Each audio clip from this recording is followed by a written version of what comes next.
Hi there, smart drivers. Rick from Smart Drive Test talking to you today about highway driving, better highway driving, and how to drive on the highway to keep yourself safe. One of the things that you need to do is to have space. The more space you have, the more time you have to work, interpret traffic patterns, and read what other people are doing on the roadway.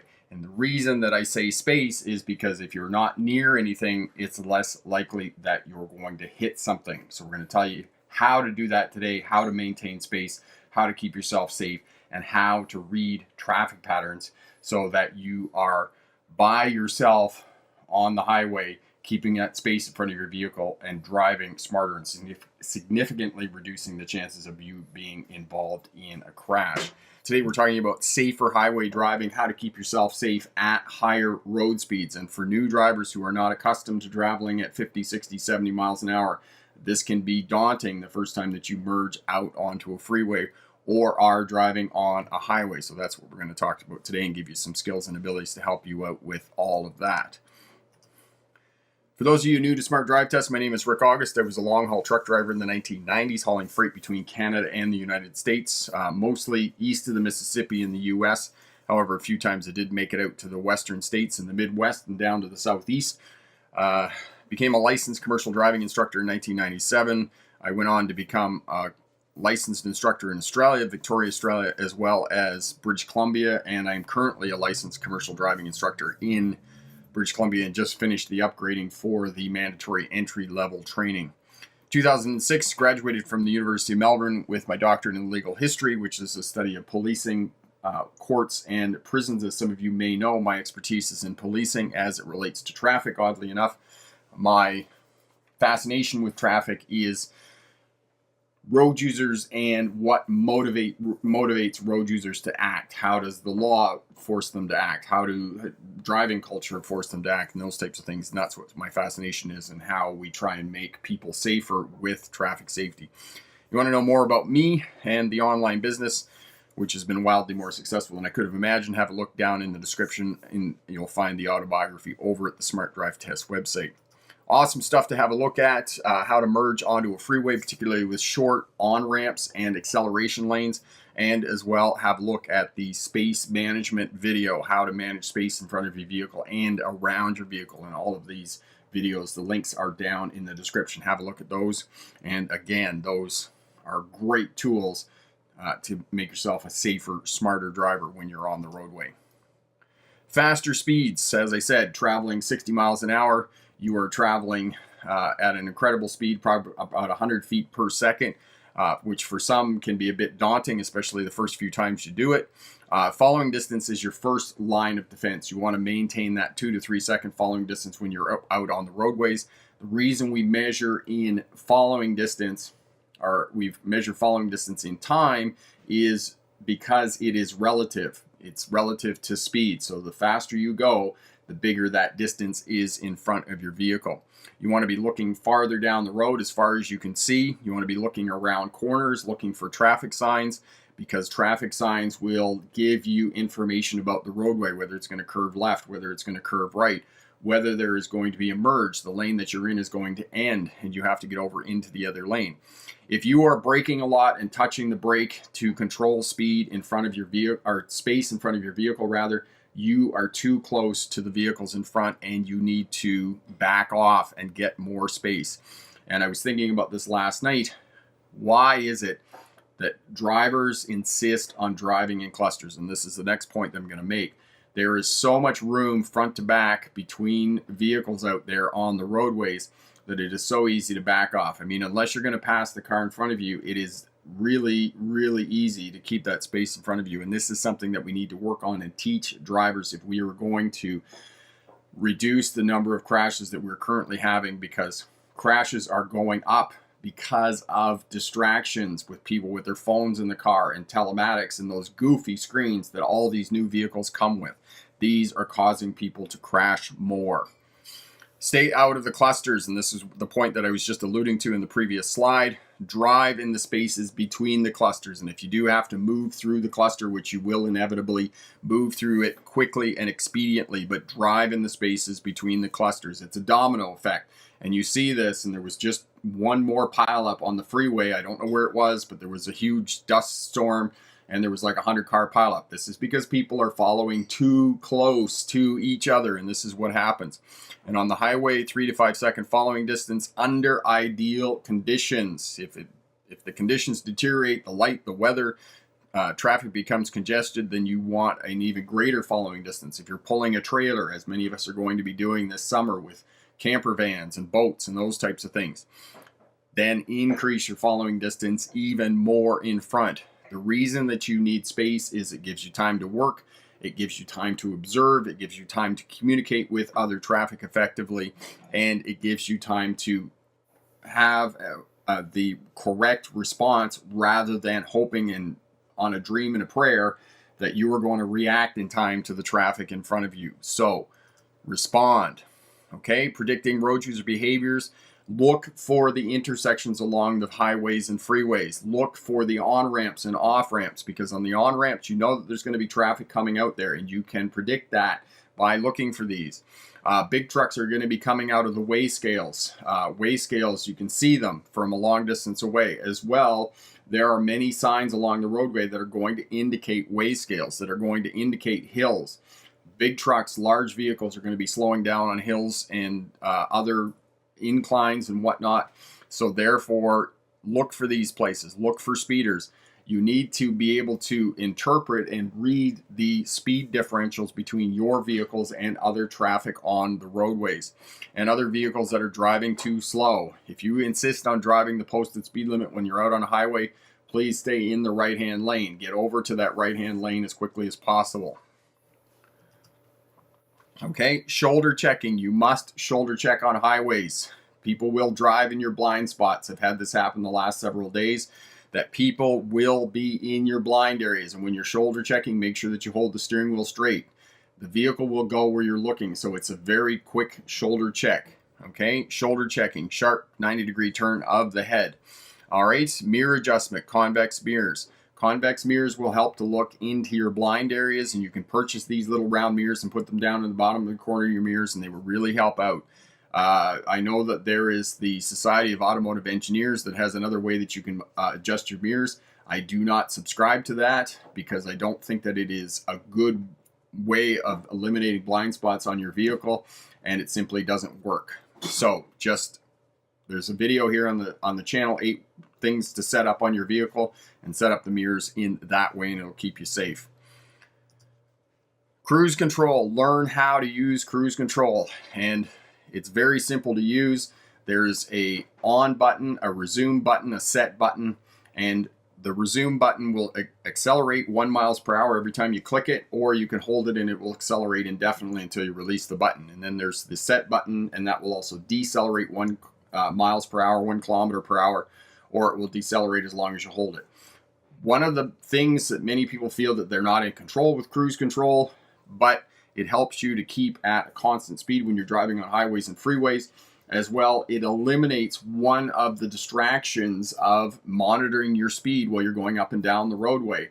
And you can simply set your cruise control at the posted speed limit, or a couple of kilometers an hour, a couple miles an hour below what the flow of traffic is, and it will keep you at a constant speed. There is nothing more annoying on a 2-lane skinny, 2 lanes traveling in each direction, and you're following somebody that's up 55 miles an hour, 60 miles an hour, 40 miles an hour, 45, 50. They cannot keep their speed at a constant one velocity. So learn how to use cruise control. Keep your finger on the cancel button, because most newer vehicles will have a cancel button. If you're driving a manual transmission, for those of you in Europe and other parts of the world, simply touch the clutch and that will disengage your cruise control. Yes, the brake will disengage your cruise control as well, but it is not your best response, okay? Use the cancel button on your cruise control to cancel it, or if you're, as I said, if you're driving a manual transmission, use that. All right? And if you're passing on a freeway, a highway, you don't have to take the vehicle off cruise control. If you need to speed up to get past the vehicle quickly, you can just put your foot on the throttle, pass the vehicle that you're passing, and then get back into the right-hand lane or the slow lane. And all you need to do is just let your foot off the throttle, and it'll go back to that set speed on the cruise control. Roadside assistance. If you are driving on highways a lot, going to work, driving on a sales job, or those types of things, then do get roadside assistance. If you don't know how to change a tire, those types of things, breaks down in emergencies, they will happen. Keep a charging cord in your vehicle so that your cell phone is charged. Do not stop on the side of the highway if you can absolutely avoid it. Limp it down to an exit or an intersection somewhere where you can get off the roadway safe, because it is a very lonely place on the side of a highway when you're broken down. Put the hood up on your vehicle to indicate that it's broken down, and call AAA, the Automobile Association, or whatever roadside assistance that you subscribe to where you live, and they will come and get you. They will help you out. If you don't have roadside assistance, you're going to have to look up a tow truck, which is a lot easier if your cell phone is charged and you have data, and you can look up these things on your phone to get assistance when you're broken down on the side of the road. Merging correctly. Know what continuity lines are. These are going to tell you that if continuity lines are on the left side of your vehicle and you're then what they're half as long and twice as wide, it's telling you that the lane that you are in is either going to exit or it's going to end. So know this, and know that you need to get your foot on it. You need to get up to the speed of traffic flow to merge out onto the highway correctly. So know how to do that. See the video that I suggested. It's down in the description there, and that will help you out with your merging. Deceleration lanes. When you get off the highway, the freeway, and there is a deceleration lane, make sure that you're completely in the deceleration lane before you start slowing down to prevent yourself from getting rear-ended on the highway. All right, and then if you're not familiar with where you are, ensure that you get down to the suggested speed limit on the ramp so that you don't roll over or lose control of your vehicle, okay? When you get more familiar with the area where you're living in, then yes, you can go a little bit faster and those types of things, but if you're not familiar with that area, follow the posted speed limit of the suggested signs that are there. Good luck on your driver's test, and remember, pick the best answer, not necessarily the right answer. So I want to talk more about space management, because I believe that space is more important around your vehicle than any other component of driving, because speed is two things. Speed is distance over time, and if we control distance, our distance from other vehicles on the roadway, because most highways, most freeways do not have vulnerable road users, except motorcycles. They don't have bicycles. They don't have pedestrians. For the most part, they don't have animals. I mean, every now and again, animals will get out on the highways and freeways, but it's not something that you have to deal with most of the time. You have to control distance, because if you have space between your vehicle and other vehicles on the roadway, you have time. And if you have time, you have options, because you can decide different things and you have time to work. And if you have those options are going to reduce your chances of being involved in a crash. If you are 3 feet off the bumper of the vehicle in front of you and that person jams on the brakes, because in the unpredictable, unlikely event that if an animal does run out in front of them, it's unlikely that you're going to get your vehicle stopped in time. Whereas if you have that space in front of your vehicle, you are going to get slowed down and stopped. And some years ago, driving truck was icy. It was late winter, and I'm coming down a 2-lane road, and the vehicle in front of me, there was an SUV that I was following, and I was back some distance, and the SUV lost control and spun out in front of me 3 times. The vehicle went around, and basically, because I was back far enough, I could just bring the big semi truck to a stop. And by the time I got stopped, I was about 6 feet away from her, and she's facing me completely in the wrong direction, looking up at me, looking terrified that I was going to run into her. But I had been keeping a distance from her and managing space well, that I was able to just bring my vehicle to a stop, and there wasn't any incident other than, her and her pride spinning out on an icy road. This is paramount. And as I said to you, the 3 to 5 second following distance that I recommend to you is under ideal conditions. As road conditions deteriorate, you want even more space. And because it was icy at that time, I had even more space. And Carl, you are most welcome, my friend. Colton, if drivers were educated properly, a lot of problems would disappear. Colton, that's actually not true. They had, in the late 1960s, in the state of Michigan, they had almost 98% enrollment of all high school students. the next year, traffic crashes went up 2 to 5% in the state of Michigan. So unfortunately, this is why that they're focusing their energies on medical practices, automotive engineering, and road engineering to keep people safe and to reduce traffic fatalities. Driver education has minimal effects because we have a low bar for traffic education. I mean, other than, Germany, where Klaus lives, they do have a more rigorous driver education program. However, the rest of the world is not pointing at Germany and saying, hey, look at their driver education program. It's really awesome and it's more intensive, and they have significantly reduced the number of collisions and crashes, injuries and deaths due to traffic crashes. They haven't. It's simply more difficult. And as well, I would argue that people are more attentive in European countries because they're driving manual cars. Whereas they are not here. They're so distracted, and there are so many,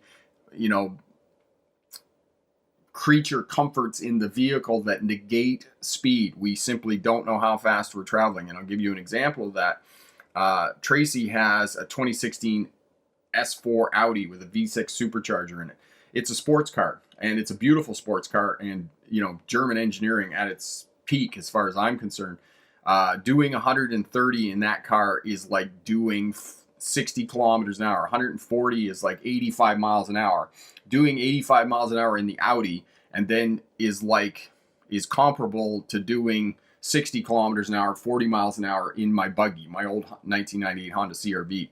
So there's a very different perception of speed and dangers associated with that speed with driving. And I think that drivers are becoming more and more complacent as cars become more and more comfortable. So, as they become faster with more and more horsepower, because they do have more and more horsepower. And interesting enough, one of the polls that I ran on the weekend was asking people how many cylinders their engine had in their car. 50% of cars, 50% of respondents, of almost 2,000 respondents on that poll, said that they have 4-cylinder engines now. So 25 years ago, the old 1998 Honda CR-V that I have has 125 horsepower, which is nothing. Most 4-cylinders now, most of them have turbochargers on them. Most of them are running out at least 225 horsepower now. And you put that in combination with horsepower to weight ratio. So these are not bigger cars. They're actually smaller cars. Yes, they're not very much lighter because of all of the power accessories on them, but these engines are putting out incredible horsepower. I look at the old buggy that's 125 horsepower, and it's got a manual transmission behind it. It does all right for that kind of horsepower, whereas you get something that's 400 horsepower, which is not unheard of in a V6. They just crazy fast cars. The seconds from 1 to 5, it's less than 3. You're too close. Yes, indeed. How do you measure distance on the fly? Okay, so cadmium. The best way to measure your following distance is that you should be using the accelerator to control space in your front of your vehicle. If the traffic in front of you slows down, you should be able to just take your foot off the throttle and slow down and maintain that distance in front of your vehicle. If you are using the brake all the time to control space in front of your vehicle and react to what's going on in front of you, then you are too close to the traffic in front of you. The way that you're supposed to measure following distance behind other cars in traffic, is that the vehicle in front of you passes a fixed object. So a traffic sign along the roadway, for example. As soon as that vehicle in front of you passes that fixed object, you start counting. 1 dinosaur, 2 dinosaurs, 3 dinosaurs. And when you pass the same fixed object, that's your following distance. However, nobody does that. Nobody is that inclined to work that hard when they're driving. So basically, it's just a matter of you should be able to control the space in front of your vehicle just using the accelerator. You should not have to brake. The only time that you should be using the brake in your vehicle is to slow down and stop, slow down behind other traffic that's going to turn, controlling your vehicle on a downhill, controlling your vehicle speed on a downhill, or unexpected events. That's the only time that you should be using the brake in your vehicle. And I'm not talking about using engine braking either in manual transmissions. And huge conversations about this, and so many people who drive manual cars think, oh, you shift down to slow down. My response to that is, why would you use a $15,000 to $20,000 drivetrain to save $400 brakes? Brakes are cheap now. And not only that, if you're on ice and snow, or you're in rain conditions or other compromised conditions when you're driving, it's much safer to use the brake than it is to gear down and hope that the tires find traction, because if they don't find traction, you could cause the vehicle to spin out and lose control of the vehicle if you're shifting down and using the transmission to slow the vehicle. So just use your brakes to keep yourself safe. Bannon, on curves, how much speed should you be in 50-mile-an-hour zone and 60, 70 miles an hour? Bannon, I can't give you a speed because that's all relative, but the cautionary signs along the roadway are going to give you an indication how fast you should be going.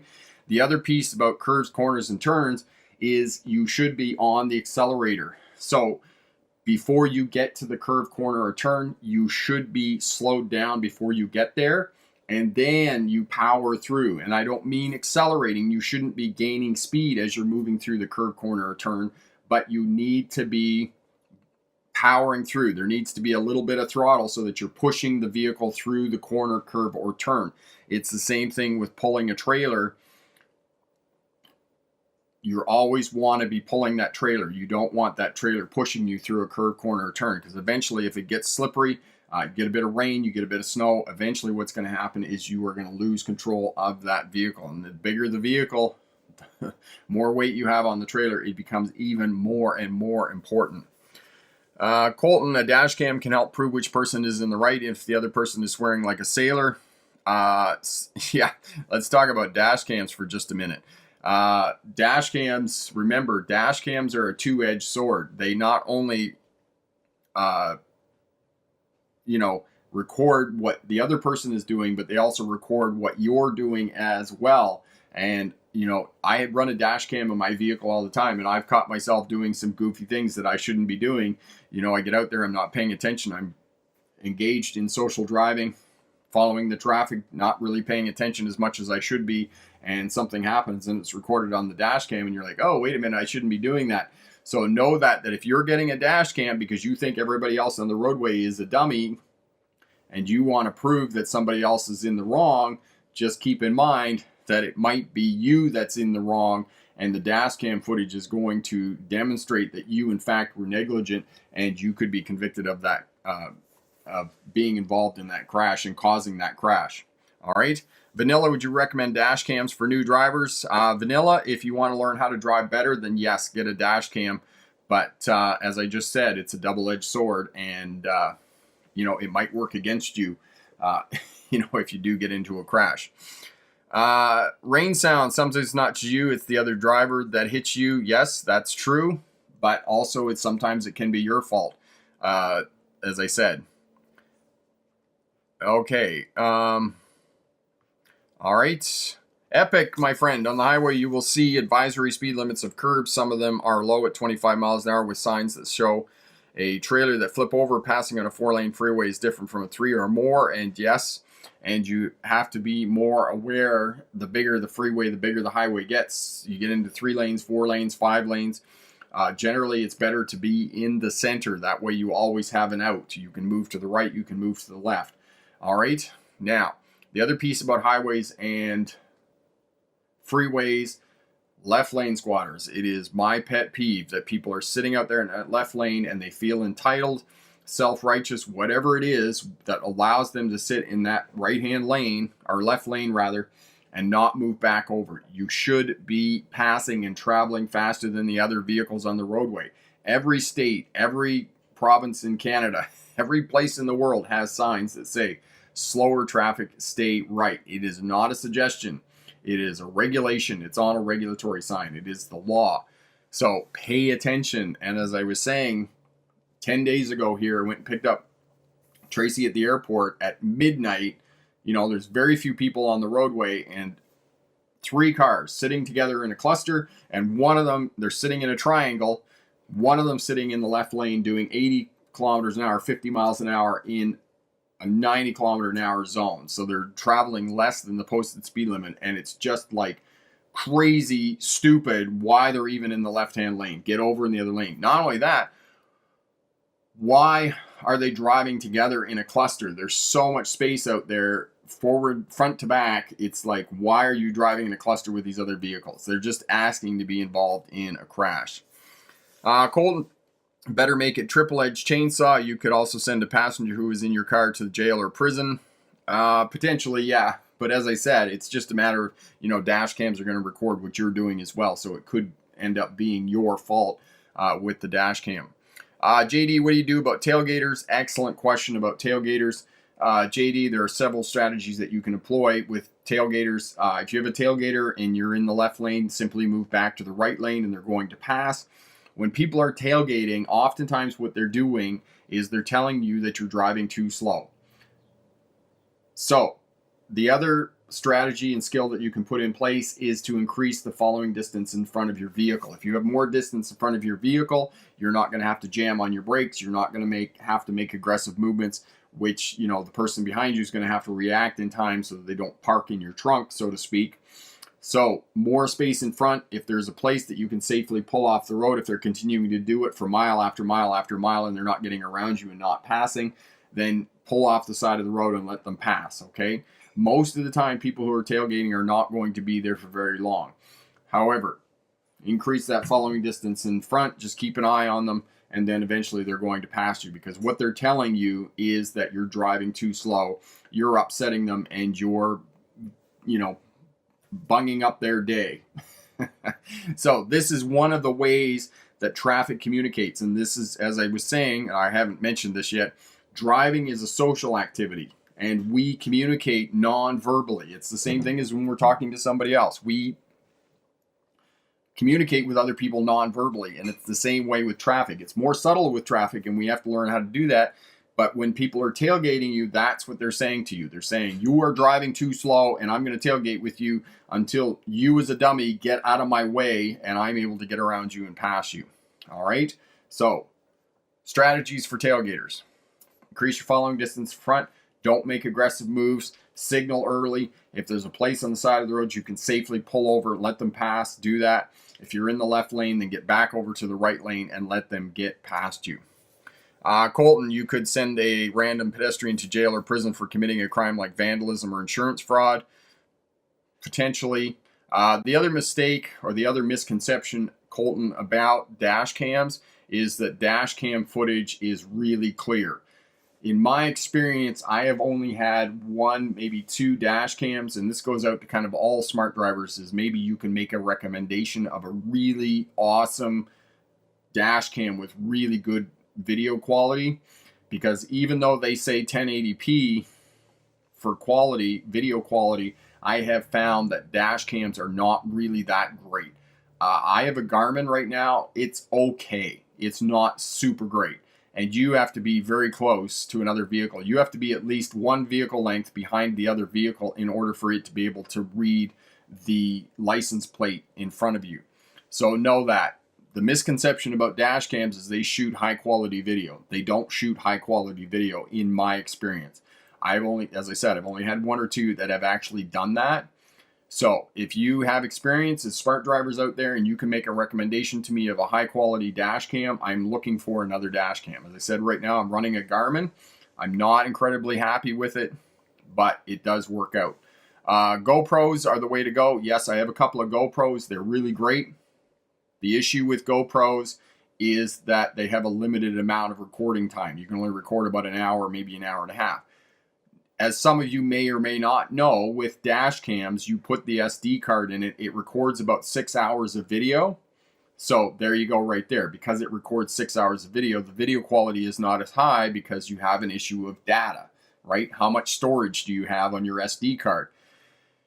Once the dash cam gets to the 6 hours, then it starts recording over the footage that it's already recorded. So unless you save that piece of footage, it'll just start recording over the older video footage. So you need to know that that dash cams are not high quality. So if you think you're going to be driving around catching all these people doing all of these things, it's not like it is in the movies or CSIS, right? You know, the crime investigation labs where they go and get a dash cam footage with a car that's parked 3 blocks away.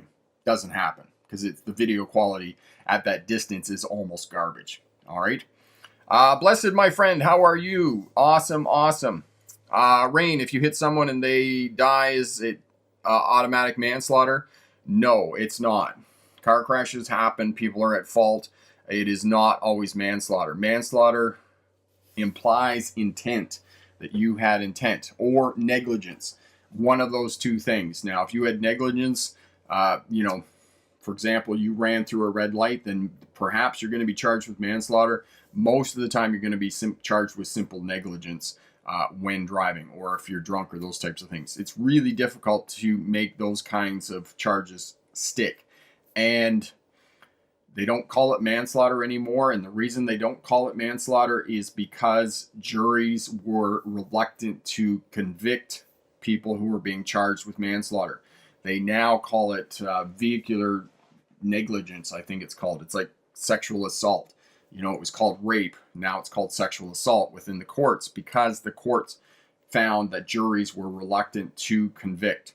So we've changed it to something else that's more palpable for juries, and that's why we don't call it anymore. So it either has to have implied intent or it has to have some form of negligence. And here's an example of somebody who's convicted of manslaughter. This was years ago when I was doing research in the archives when I was doing my PhD.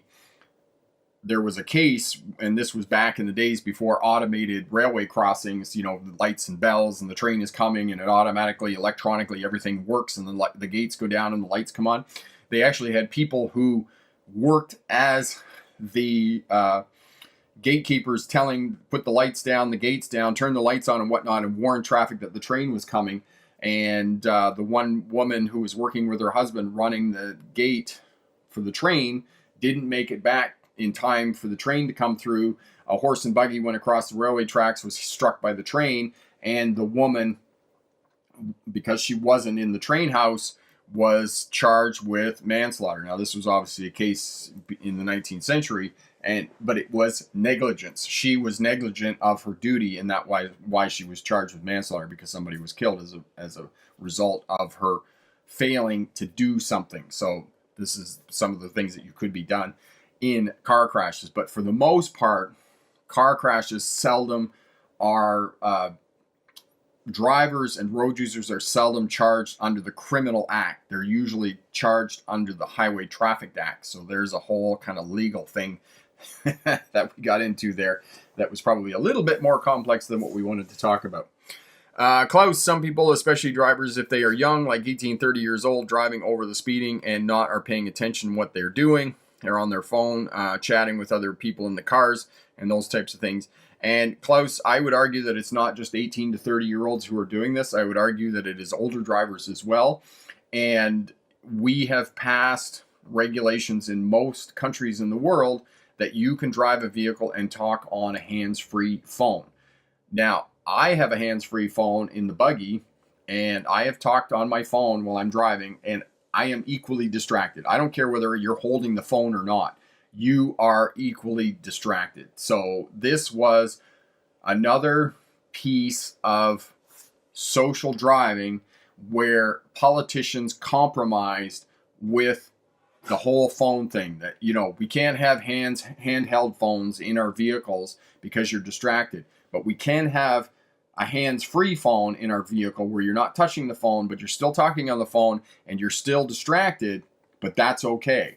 So it's, you know, it's always a political decision, you know, about how we appease the masses. And the other piece that you need to keep in mind is that all the automotive associations, the Automobile Association of America, the Automobile Association of Britain, and other countries, Italy, Spain, Germany, whatnot, these automobile associations have enormous political power, and are lobbying the government on behalf of the drivers for rights of the drivers. And one of the rights of the drivers is that we can have hands-free devices in our vehicles. But it's not just the young people who are being distracted by these devices in our vehicles. This is what social media is leading us to believe, that it's just young people. It's not just young people. It's older people too who are talking on their phones and driving. Years ago, when I was living on Vancouver Island and I was working at the truck driving school, the guy that ran the truck driving school, every time I was in the vehicle with him and going somewhere or being dropped off somewhere, this guy was on his phone all the time, and it was not a hands-free device either. Most of the time he was using voice to text, or he was talking, voice to call somebody, and he was talking on his phone all the time. He was distracted all the time. And numerous times I've been in vehicles with tradespeople, and they're on the phone like all the time and driving around, and they are distracted, in my opinion. Colton, good thing we have electric circuits and signal bungalows now. Yes, indeed. We don't have manual gates on trains and those types of things anymore. And, we have fewer and fewer trains as well, so they're less and less dangerous. But saying that from a traffic safety perspective, one of the reasons that trains are dangerous is because they don't keep schedules. Yes, passenger trains do keep schedules. Which driver knows what schedule the passenger train is? I mean, unless you're riding the train all the time. However, freight trains do not keep schedules. And, there are so many fail videos on Twitter and on Facebook and TikTok and other places where people drive across the tracks. The truck is waiting for the train to go this way, and then it hides the train coming the other way. And as soon as the train goes this way, they drive out onto the tracks and they get struck by the train coming in the other direction. Those fail videos are incredibly common, or people racing the gate or those types of things. So know that. Never race a train, never race a yellow light. All you have to do is stand at an intersection, the light will turn yellow, and you can hear the traffic throttling up to make it through the intersection and beat the yellow light. You cannot beat the train. It's not like it is on Hollywood movies where you're going to beat the train. And the trains cannot stop. They simply weigh way too much. There's too much mass there to get them stopped. So you're not going to win in crash against a train.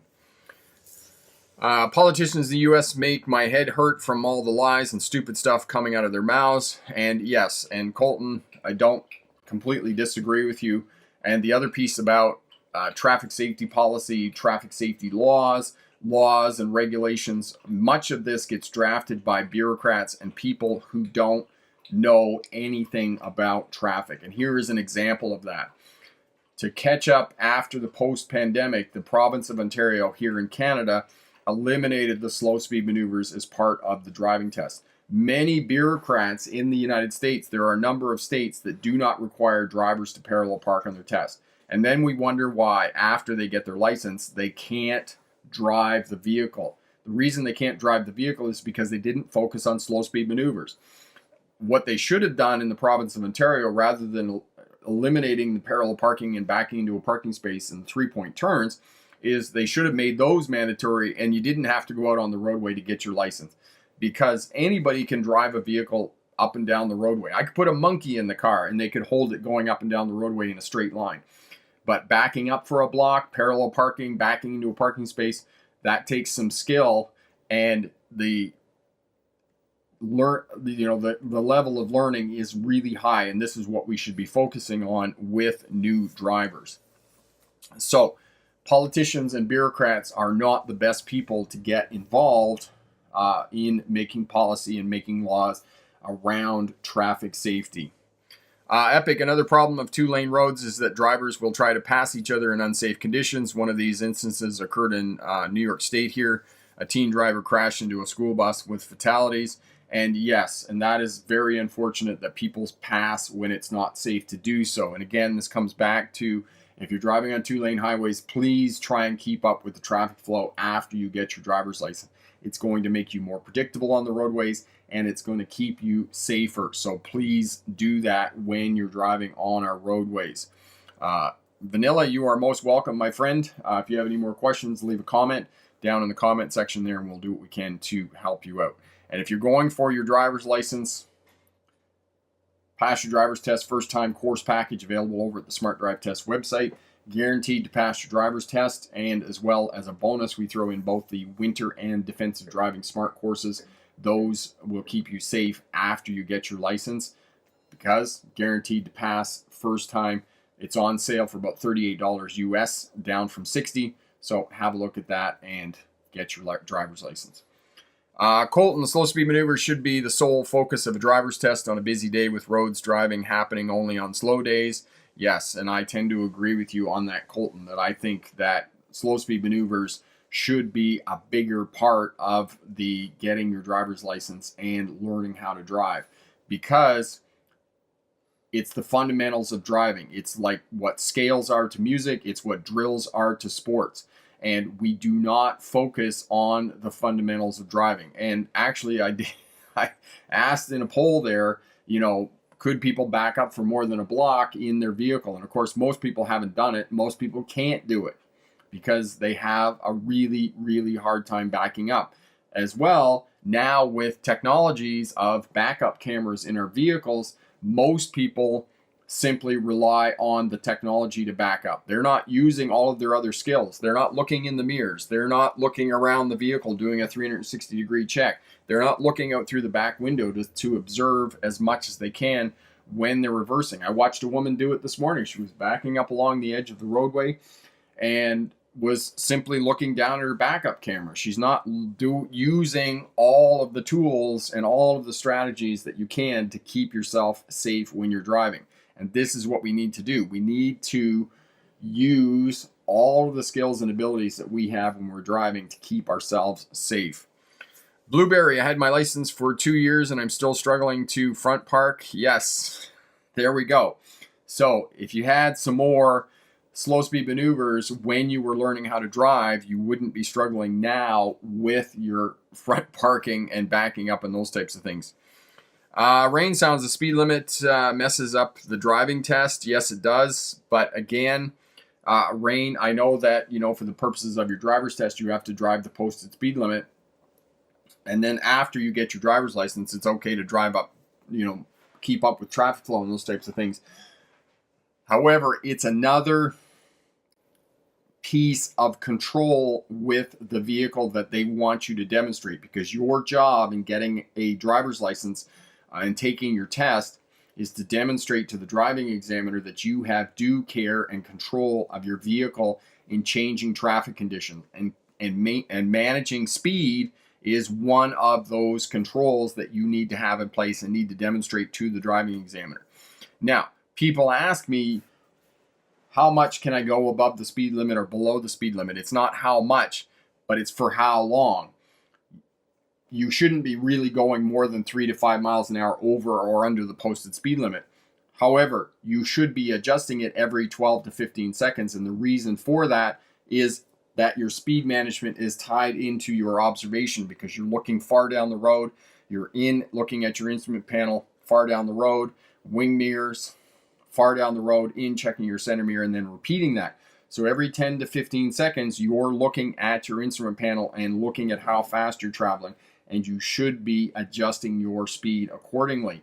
If you're not doing that, not adjusting your speed every 10 to 15 seconds, it tells the driving examiner that you are not scanning properly. That's what you need to know in order to be successful on passing your driver's test and managing speed well in your vehicle during the test. Cadmium, Saskatchewan does slow speed maneuvers. I am from a town, and doing parallel parking is hard doing in the city when I'm not used to so many people. Yes, if you're in a small town with not too many people, and then you go to a larger city and you start parallel parking and there's a lot more traffic, then yes, it's going to be a little more challenging, and it's going to be a bit of a learning curve there when you do that with more traffic around. The other, have a look at parallel parking here on the channel as well. I did make a video on parallel parking in traffic and showed you how to do that and how to communicate effectively with other cars that you were going to parallel park. And other traffic will, in fact, wait for you when you're parallel parking. Klaus, about 3 weeks ago, a driver with 2 other people in the car was going around the gates, and the passenger train simply crushed the car. All the vehicle died in the second. The train hit the Toyota. Yes, and unfortunately, that's what's going to happen. You race the train, you negate those, simply ignore those gates and you drive around them, you are basically asking that, you know, it's going to be over because the train is not going to stop and you are going to die. So yes, don't race trains. And the reason that trains are dangerous is because they don't keep schedules. Unless it's a passenger train, then yes, it's on a schedule. But if it's a freight train, it is definitely not running according to a schedule. At least one that the public is not aware of when it's on the tracks. Yes, play stupid games with stupid prizes, and that's exactly right there. All right, so the other pieces, going back to highway driving, keeping yourself safe on the highway, higher speeds, and for new drivers, this can be a bit daunting because of how fast you're traveling. 100 feet per second at 60 miles an hour or 27 meters per second, you're traveling at incredible speeds. It becomes even more important that you are staying back and keeping that following distance, 3 to 4 second following distance from traffic in front of you. Use your cruise control. That is going to eliminate one of the distractions of managing space around your vehicle and monitoring the speed at which you're traveling. As well, if you're on cruise control, it's less likely that you're going to get a speeding ticket with police because you know how fast you're traveling, right? Most people are not going to set their cruise control 40 or 50 miles an hour above the posted speed limit. So if you're on cruise control, it's less likely that you're going to get a ticket. As well, it eliminates one of those things, and you can basically just take your foot off the throttle and put it in the footwell and it's going to be less fatigue, better fuel economy, and stay out of the clusters of vehicles. For whatever reason, when people are driving down the highway or on the freeway, they're driving in clusters, 5 or 6, 8, 10 vehicles all together. Stay out of those clusters to keep yourself safe. You want to drive by yourself because if you're not near anything, it's less likely that you're going to hit anything. So drive by yourself on the highways and freeways. And as well as if you have that space in front of your vehicle, you're going to have time to work. You're going to have time to observe traffic in front of you. You're going to have time to read the traffic signs because traffic signs are going to give you excellent information about the roadway on which you're traveling. It's going to tell you whether the lane that you're in merges, there's a hill, what big trucks are going to be doing. It's going to be telling you whether you curve right, curve left, and which lane you should be in. And if you're monitoring traffic behind you and you can interpret the speed differentials and you're out in that left lane and there's a car coming up on you and gaining on you, then you can move back over to the right and let that person pass without any interruptions to the traffic flow. Epic. On divided highways, you can encounter railway crossings. Some of them are marked as exempt. If you're driving a bus or hazmat placarded truck, should you still stop for those or go through them like a car? If it's a train track that is not out of service, epic. If you're driving a school bus or you're driving a hazmat, you still have to stop at these crossings. And there's a lot of these around in North America, and I'm certain in Europe and other places in the world as well, that they haven't been marked out of service and the crossing is still there.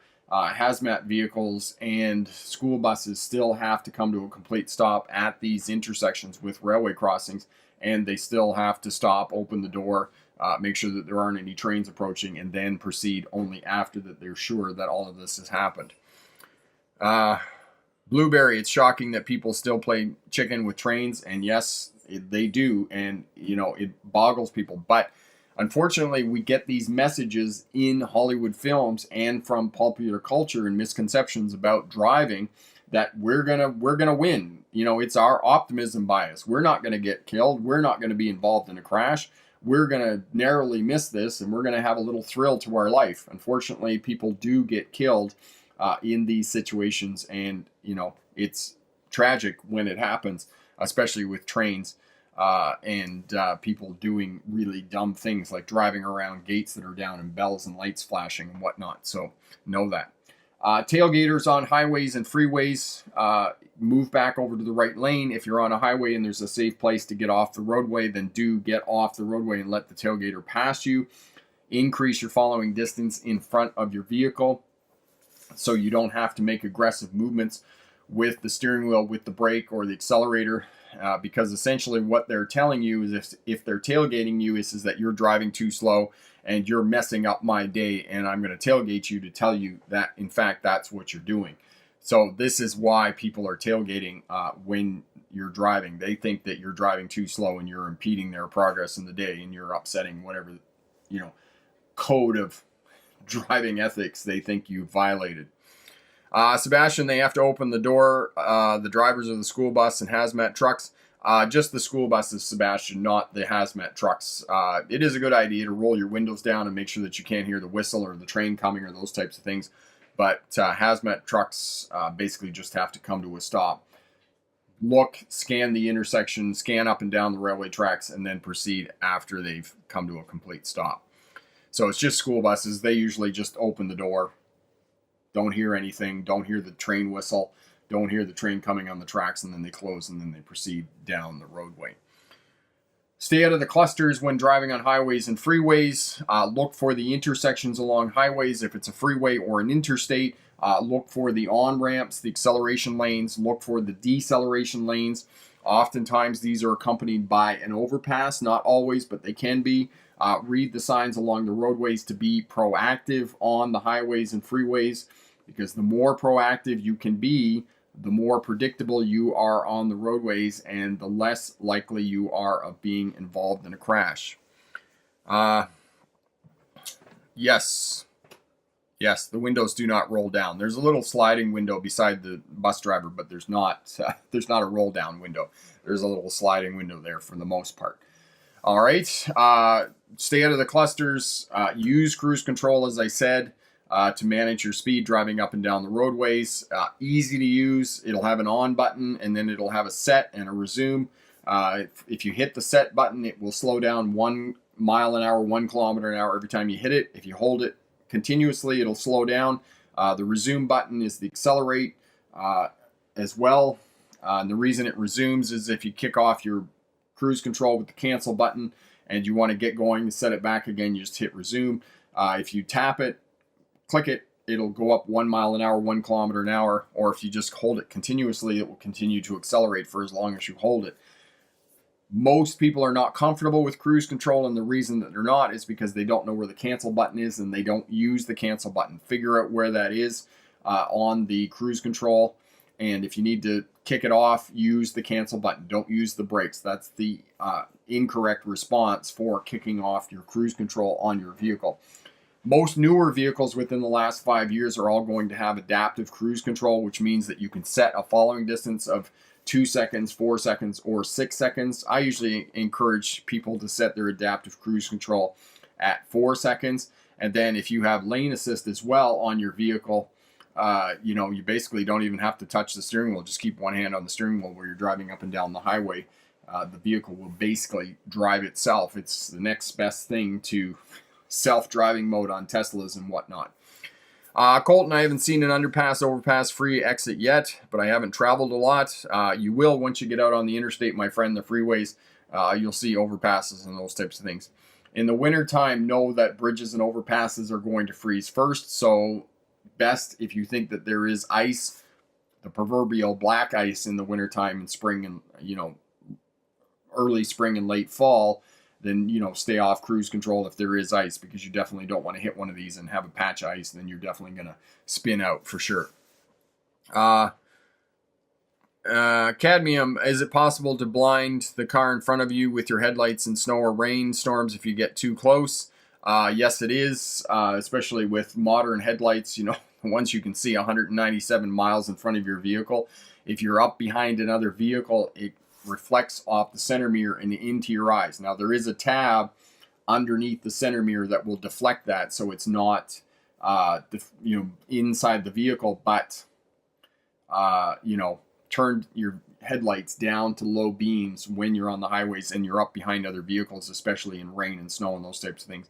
And it is as well in bad weather. On that note of rain and you're driving on highways and freeways, turn on your low beams and turn on your headlights so that your headlights and your taillights are actually on, and that way you're going to be safer when you're driving in low light conditions such as rain and overcast and whatnot, and other traffic and other drivers can see you when you're driving, okay, in rain and whatnot. And there's a video here on the channel on rain as well. Have a look at that, and that will keep you safe when driving in the rain. Colton, every exit I've ever seen has an overpass or underpass. Colton, it's not everyone, but a lot of them along the freeways and highways. Interstates and freeways are a little bit different because they don't have conventional intersections and they don't have slow-moving traffic on them. You know, bicycles, vulnerable road users, pedestrians, and tractors and farm machinery and industrial equipment and whatnot. So this is one of the difference of true freeways, but they don't all have overpasses and underpasses, but for the most part they do. Sebastian, do you recommend using cruise control in a semi at 30 miles an hour in city speed limits? Sebastian, not so much in cities with big trucks because you're really monitoring traffic in front of you. But once you get out on the highway, then you definitely want to be using cruise control in big trucks, but not so much in the cities. I mean, if you're on a long stretch where it's 40 miles an hour, 50 miles an hour, then yes, but 30 miles an hour, not so much. You're more going to be working trying to keep the vehicle going and managing that space so that you can move through intersections and shift as few gears as possible is really what you want to do in a big truck when you're moving through these slower areas and whatnot. So, Shaney, thank you for your lectures. My anxiety has waned since. Awesome. I'm so glad that we can help out for sure. And you're going to do well. Just keep practicing. And exposure therapy was the term that I learned from one of the smart drivers there a week or so ago. The more you do it, the more you get in the vehicle and get exposure to it, the less anxiety, the less fear that you're going to have around driving. So looking farther down the road with highway driving and driving at higher speeds is going to give you time to work, time to monitor traffic, understand traffic patterns, and interpret what individual road users are doing. Chris, I was told that merging early was good and have been following the early merge since I got my license 3 months ago. Is it always good to merge early? I've seen cars wait till the end of the ramp. Chris, I usually, for new drivers, I suggest that they get right to the end of the ramp so they get the vehicle up to speed. If you're already at the posted speed limit or more than the posted speed limit and you're merging, then yes, you can merge early. But because most new drivers are having difficulty getting the vehicle up to speed before they merge out on the highway, then I encourage them to stay on till the end of the on-ramp, or the acceleration lane rather. But if you're not having any problem getting out there and getting going, then you're going to be just fine. Klaus, if the weather is cloudy and at dawn, put on your low beams. Other drivers will see you better. Yes, absolutely. Abigail, I completely agree with exposure therapy. Thanks for saving lives, save drivers. Mission accomplished. Thank you so much, Colton. All right, we're going to leave it there for today. All the best. Thank you for tuning in. And another live stream tomorrow at 6 o'clock Pacific Standard Time, 9 p.m. Eastern Standard Time. So tune in for that. Thank you so much. If you passed your driver's license in the last couple of weeks, congratulations. And if you have a test coming up in the next week or two, good luck on that. And remember, pick the best answer, not necessarily the right answer. Have a great day. Bye now.